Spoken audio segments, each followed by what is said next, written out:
In this video, we're going to talk about how cryptocurrencies could potentially be used to improve social media platforms. So the first thing I want to do is sort of explore the current business model of social media, okay? And I want to start with an observation.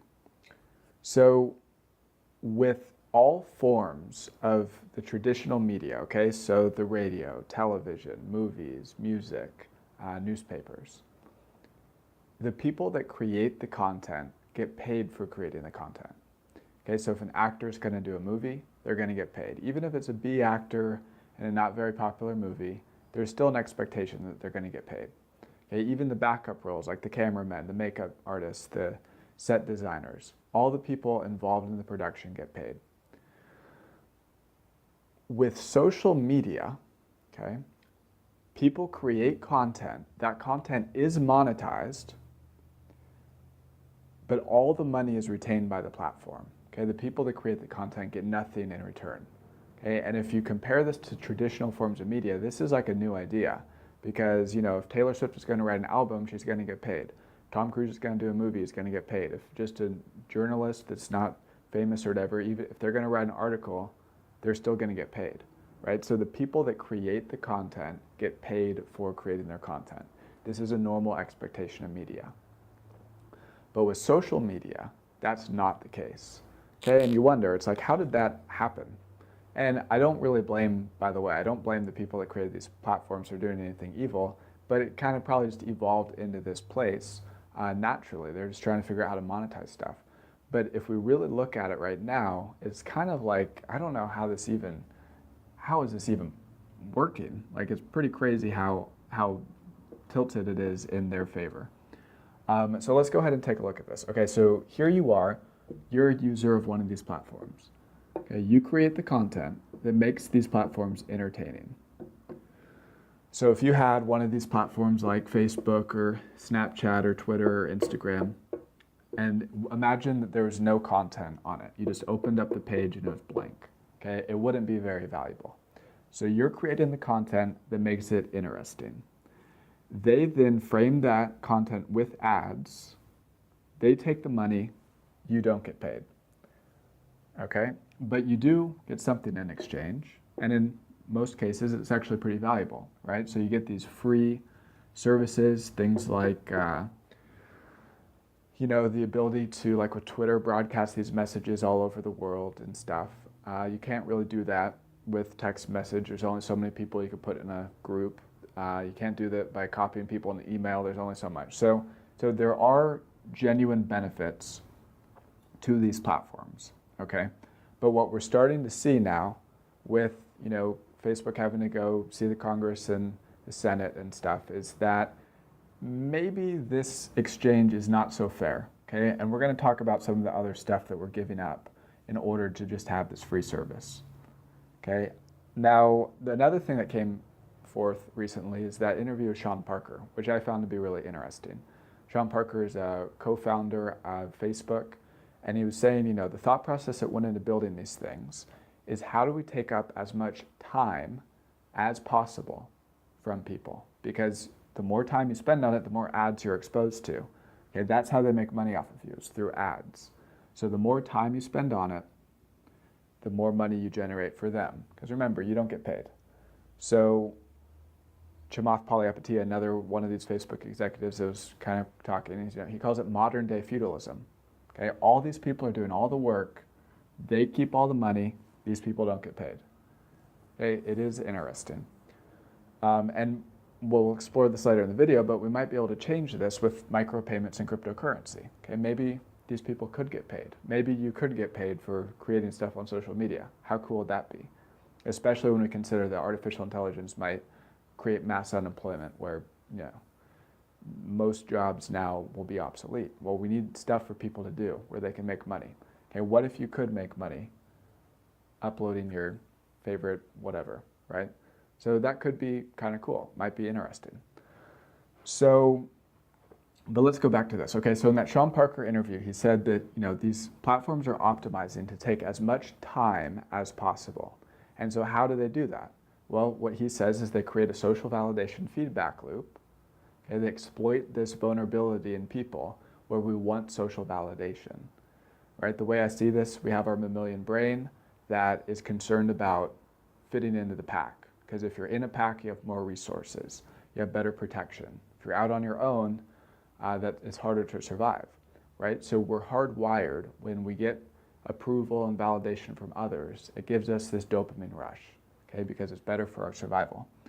And so these companies exploit that vulnerability in order to get people back on the site. So you could kind of look at it like this, right? So you upload the content is valuable, they monetize it. You get a dopamine rush, they keep the money, okay? So with other forms of media, like, you know, if an actor does a great movie and whatever, they still get the social validation and approval, but they also get money, okay? They also get money. They can take it to the store, buy groceries, buy a new house, whatever. But in this model, you create this, you get social validation, they keep all the money. Okay, so you know, you can't take your likes to the grocery store. You can't fill up your tank with likes. Okay, you could argue that this still is an asset. If you're a model and you get a ton of likes, you could put your detox tea in the picture and monetize your likes, right? So it is possible to, this is an asset that you can monetize. But it's not a very liquid asset, meaning you can't just spend it anywhere like you can cash. Okay, but what if you could? Okay, what if you actually got a micropayment instead of a like? Okay, that's something I want to explore later, and that might be pretty interesting. Okay, but currently it's like empty calories. You're doing all this work, and you're just getting this rush of chemicals, but you're not actually getting nutrition. Okay, it's like eating empty calories where it's playing on all your sensors that you're evolutionary designed for, but it doesn't actually give you nutrition in exchange. Okay, so you're creating the content, you're getting this dopamine rush, they're taking all the money. So there's other stuff that's going on here too. Okay, so because it's optimized to take all your time, you are giving up time, right, which is your most valuable asset.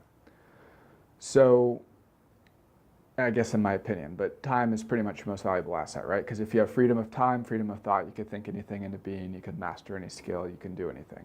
But if you don't have time, if you're scatterbrained and your phone is always going off, then you're not going to be that effective at anything, right? So when you find yourself in a wormhole where you open an email and you've been scrolling for an hour and you're like, oh my gosh, I was just scrolling for an hour. Oh my God, what just happened, right? That's by design. Okay, that's by design. Let me give you an example. So they collect all sorts of information about you, right? So just basic analytics. They know that I look at so-and-so's profile. Okay, so let's pretend that I have a Facebook profile and I have a crush on somebody, and I look at her profile every day. Okay, not a hard scenario to imagine. So let's imagine that I do that, and they know that. Okay, based on the analytics, they know that I look at this person's profile. Okay, they don't know that I looked at the profile. Okay, that one feature that everybody wants is who's looking at my profile, right? Well, Facebook has that information. We don't get to see it, but they have it. It's like the person behind the glass mirror. So they have that information about me. And what they can do is if they send me an email saying that so-and-so uploaded, a photo, I'm for sure going to click on that. It's not like I'm just going to ignore it. Like they know that it's like, okay, I'm going to look at that picture. So they have like 100% chance of getting me to log on if they send me an email saying that so-and-so uploaded a photo, right? So this is a psychological trigger that they could use on me to get me back on the site, right? And so they collect as much information as possible. And they have these bots, artificial intelligence bots, that are optimizing to get as many people on the service as possible to maximize the amount of time. So let's say that they have all these data points about this person. Maybe they know that this person almost always responds to messages that this person. So if this person's post, she's going to make a message back, and then it's going to be able to send an email to get me. So they say that, you know what? Artificial intelligence bot Kevin has not been on the site in 5 days. Truth is, I haven't been on in years because I deleted my account, but let's pretend I have an account. Kevin hasn't been on the site in 5 days. We need to optimize to get him back on the site so he could be looking at ads to generate more revenue for us. So they look, the bot goes through the data. They see that, you know, this is the easiest person to trigger in order to make a post using some data point that they have perhaps about this person. They're going to trigger this person to do a behavior, which will get this person to post, which will get me back on the site. Okay, so it'll send me the email saying so-and-so posted, and I'll get back on, and suddenly I'll be trapped in a wormhole again, or give up an hour of my time. So this is not science fiction. I'll link the interview where it's, you know, talking about this. Okay, we literally have, we've turned the AI against us, okay, in order to take up as much time as we can. Okay, and we're also giving up, I should have written this here, privacy, right? Because they want to have as much data points about us in order to, number one, serve us ads that are relevant, but also to have all these triggers about us so that they can poke us in the right spot in order to get us back on the site, right? So the more data they have about you, the easier you are to manipulate. And so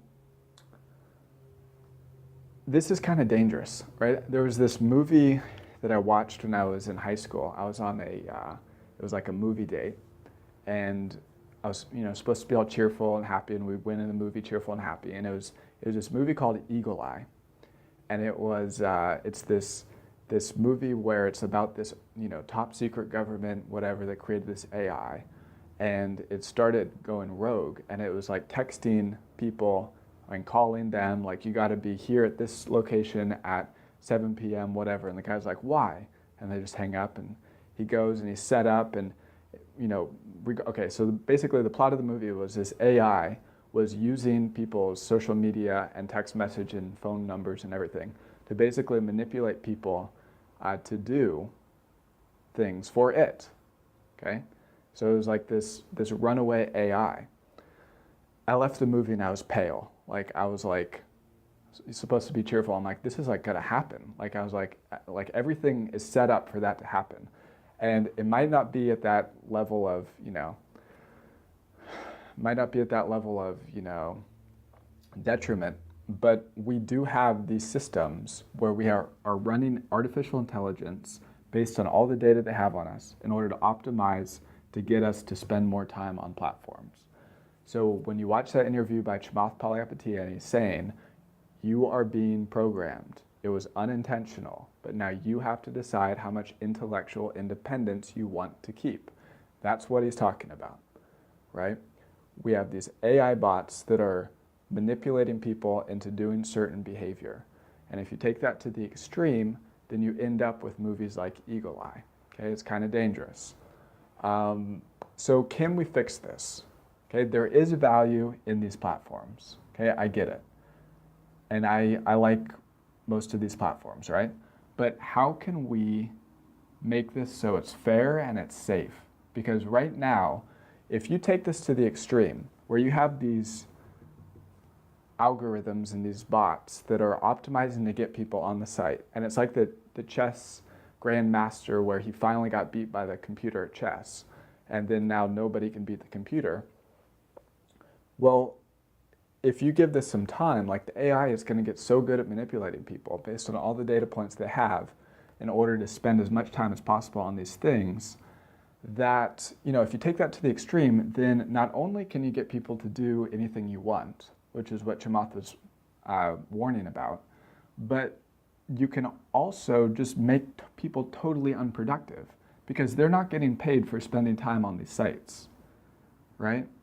So if you take this to the extreme where everybody's addicted to this and the AI meets its objective of optimizing the amount of time people spend, then, you know, you have a whole population of people that are addicted to these things and not doing anything productive, and all the money is concentrated in the hands of a few people. Okay, that's not good, not even for the people that have the money, because fair exchange is how we grow wealth. Okay, win-lose exchange is how we destroy wealth. This will sound a little bit off topic, but it's actually on topic, so hang with me here. So if you look at how we have grown all of our wealth as a society, Okay, it's through fair exchange. So if you look in your environment, okay, this desk, this beautiful rug, all of this stuff, there's no way that I can create that on my own, okay? But it's through exchange, through one person specializing in something, I specialize in something else, and we exchange. This is how we've been able to grow all of our wealth as a society. I talked about this in my other video called Why Cryptocurrency, if you want to watch that again. And so it's through exchange that we've been able to grow wealth. If you zoom back 200 years ago here in Southern California, there were no roads, there were no cars, there were no skyscrapers or buildings or even Hollywood or anything, right? It was all just empty. There's some Native Americans and teepees, right? But it's through this exchange and people specializing in getting really good at something that we've been able to grow all of this wealth to where now we have all of this amazing comfort, access to all this food, all these options for clothing, all the beautiful furniture and the phones and all this stuff, right? So it's through that exchange that we've been able to grow all of our wealth. And so it's why you see government